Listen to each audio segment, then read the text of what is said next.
Oi, gente, hoje é o dia da prova, no caso da UEMA. A da UFMA é dia 15 de fevereiro. E aí eu vou só estudar pra UFMA quando eu terminar esse aqui da UEMA.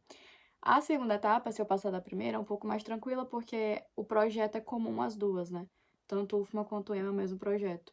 Só muda as leituras, então essa parte escrita é a mais chatinha mesmo. O mínimo é 7 para poder passar para a segunda etapa. É o que foi que eu fiz, né, pra mostrar pra vocês. Eu não era pra ser um mapa mental, talvez, né? Eu fiz aqui de um jeitinho meu e aí eu baixei aqui em PDF, né? Que eu vou ficar lendo até da hora da prova, né? Os meus resuminhos. Então eu coloquei aqui basicamente alguns pontos principais. O do Roland Barthes foi o texto mais difícil pra mim. E aí eu tentei, né, associar as coisas. E além disso, eu escrevi. Então, eu fiz questão de escrever o nome dos escritores para não errar na hora, o nome deles, e escrevi sobre os textos, né? Alguns deram meia página, a maioria deu mais de uma página, né? Ou uma página. E aí isso me ajudou a visualizar o que eu não tinha entendido ainda, ou o que estava faltando. Uma grande complicação é porque, assim, nesses 2 últimos anos de pandemia, não teve prova escrita. Foi só a entrevista e o currículo, o que é bem mais tranquilo. Desculpa pelo meu cabelo, gente, sério. E agora, do nada, vai ter. Então, assim, os meus amigos que fazem mestrado, eles não têm essa experiência da prova escrita pra poder me auxiliar de alguma forma, né? Eu conversei com um amigo meu que já terminou o mestrado, ele conseguiu me ajudar com algumas dicas, mas assim, quando ele fez a prova foi há 4, 5 anos atrás, né? Então já tem um tempo. Mas é isso, Deus nos ajude e nos acuda e misericórdia. Aqui estou eu, minutos antes da prova, revisando, vou mostrar pra vocês. Eu baixei o PDF, coloquei no tablet e eu tô só dando uma relida. Ai, peraí, que esse aqui é um pouquinho complicadinho. Assim, pronto. Eu tô só rabiscando, relembrando algumas coisas. Então, como eu já compartilhei lá no perfil, eu passei na prova escrita com 9,5 na UFMA e com 8,16 na UEMA. E aí agora eu tô me preparando para a prova da defesa do projeto, que é basicamente uma entrevista.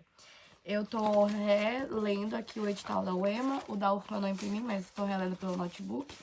Tem gente que é desclassificado por não ler com cuidado o edital. E aí eu tô olhando aqui quais são os critérios, por exemplo, na UFMA é presencial, na UEMA não, é pelo Microsoft Teams. E aí eu tô verificando aqui quais são os critérios que eles vão avaliar. Na UFMA são 6 critérios, aqui na UEMA são 5 critérios. E depois disso, depois da entrevista, é só currículo. Então, eu não tenho mais o que fazer depois da entrevista, porque eu já entreguei a documentação do currículo com a minha inscrição. Então, a partir desse momento, depois da entrevista, é só realmente esperar o resultado. Eu coloquei no Notion, né, um print das partes que eu tenho que me atentar.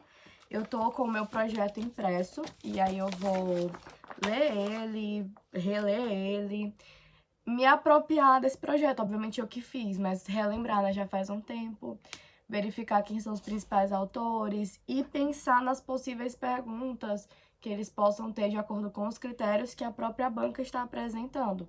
Também tem algumas perguntas clássicas que eu li no e-book da Profa Daisy, tipo, se você quer ter bolsa, se você tem condições viáveis de fazer esse mestrado, por exemplo, se eu estivesse fazendo para o UFC, que é em Fortaleza.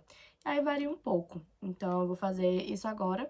E o meu amigo Pedro, que ele já passou, ele já, na verdade, é mestre, né, em letras pela UFMA, a gente vai fazer, tipo, uma entrevista fake, né? Ele vai ser a banca e eu vou responder as perguntas. Isso me ajudou muito, né, praticar. Pelo menos eu aprendo muito explicando. Então, e foi muito bom. Na parte da escrita, eu também fiz isso com ele. Assim, obviamente eu não expliquei todos os textos, mas eu fui explicando, e quando você explica, você percebe onde você não sabe, onde você tá fraco. E aí você estuda para preencher essa lacuna. Uma coisa que facilitou muito pra mim é que eu coloquei o mesmo projeto na UEMA e na UFMA.